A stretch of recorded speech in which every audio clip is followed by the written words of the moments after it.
be right or be happy? What would you choose if you were given a choice? Happy, of course. Happy. Are they mutually exclusive always? Not always. But one thing is sure. If you decide you don't have to be right all the time, you will be way more happier in your life. Toastmaster of the day, fellow Toastmasters, and my dear guests, good evening. Good evening. 23rd September 2003, the day I landed in Dubai.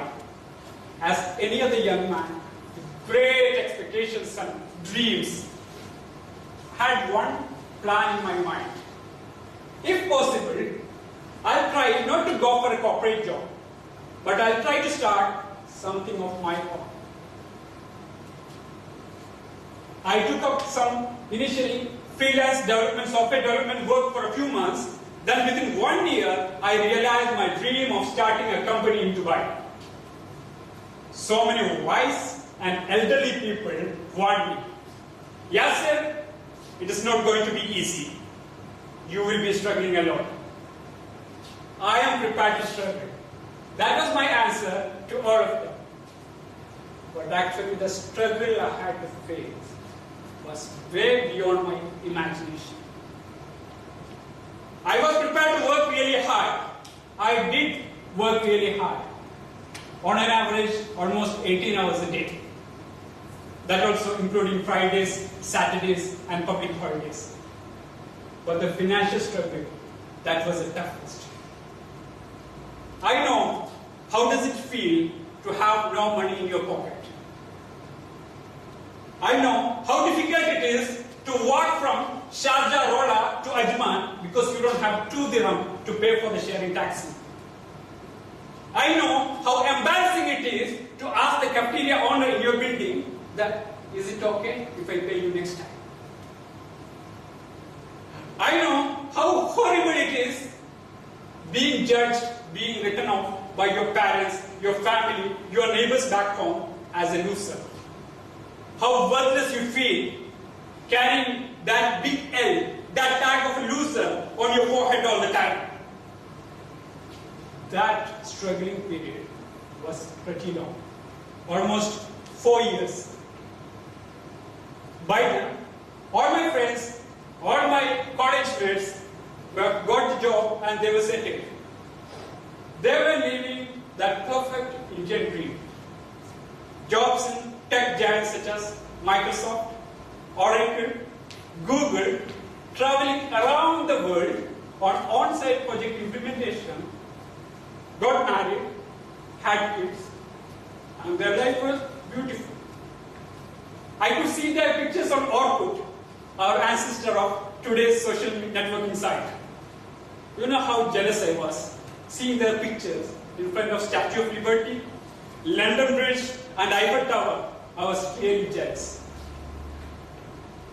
By then, I got the ultimatum from my parents. Yasir, stop this nonsense. You have to be responsible. Either go for a job or come back to India. We can't leave you like this. That was the toughest of all this struggle. I can't say it is an ambivalent situation, but it was toughest. Because I had to choose between two. On one side, you have your family, you have your parents. The other side, you have your dreams of becoming a big businessman. It was that time I happened to read an online article called "Why Being Wrong is the Best Thing for You." It says, you don't have to be right all the time. It is okay to be wrong. Life is not a test. Life is not a competition. Life is not a race. It is a journey. That article completely changed my outlook towards life. You know, anything is possible when being wrong is okay. I called up my parents and told them, I'm not coming back. I'm not going for a job either. I'm continuing my business. That was history.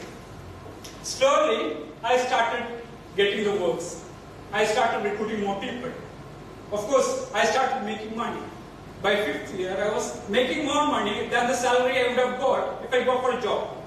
Finally, I got married, had a baby, so my parents were happy. Finally, I got pluck out that tag, that big L out of my forehead and throw it into the dustbin. And I put some positive labels on my forehead. Successful, confident, accomplished. I believe I still carry those positive labels on my forehead all the time. The lesson I learned from this is that if being wrong is okay, then you are not focusing your energy, your time, trying to be pleasing to others, trying to be correct in front of others, but you are focusing on the solution. I know there are a lot of people in this world who have that fear of making mistakes, fear of being judged, fear of failure, fear of rejection, and fear of making mistakes. What is meant by mistakes? For me, mistakes are only mistakes. You can have any number of retakes, and there is nothing called failure, only feedback. Because what we perceive as a failure is only the feedback that we have to do something differently to achieve the desired result. So dear Toastmasters and my guest, my request, all of you, to repeat with me that magic mantra, that words, that changed the outlook, my outlook towards life, perhaps my life itself. It is okay to be wrong. Can you? It is okay to be wrong. It is okay to be wrong. Congratulations. Don't you think it is the most liberating, most empowering statement you can ever make? Imagine a public speaking occasion. It is okay to be nervous, like me. It is okay to be tensed. It is okay to feel your mouth dry. It is okay to forget your prepared speech. Then, what's going to stop you from going out there and give your best shot? Because that confidence is going to be amazing. I know there are a lot of Toastmasters here who have been given a speech for a while. They are waiting for that perfect occasion, that perfect mentor, that perfect script. What are they waiting for? What are they scared of? They are scared of being a fool in front of others. Let's flip the coin. Imagine, if it is okay to be a fool in front of others, then a lot of things are going to be simple. It's actually okay to be a fool in front of others. Like this man. Who is this? Sir Richard Branson, founder of Virgin Group, the great English business magnate. What is he doing there? Wearing a flight attendant's uniform and serving a drink. See, he has waxed his leg, put on a red lipstick. He is not bothered about his image. I think this attitude gives him that courage to go for the riskier assignments like Virgin Galactic's, the space tourism projects. I believe we've got a lot of things to learn from this man. Dear Toastmasters, always follow your passion. You don't have to be right in front of others always. It is you who decide your life. It is you who writes your destiny. It is okay to be wrong. And when it is okay to be wrong, a lot of things will become right for you. Over to you.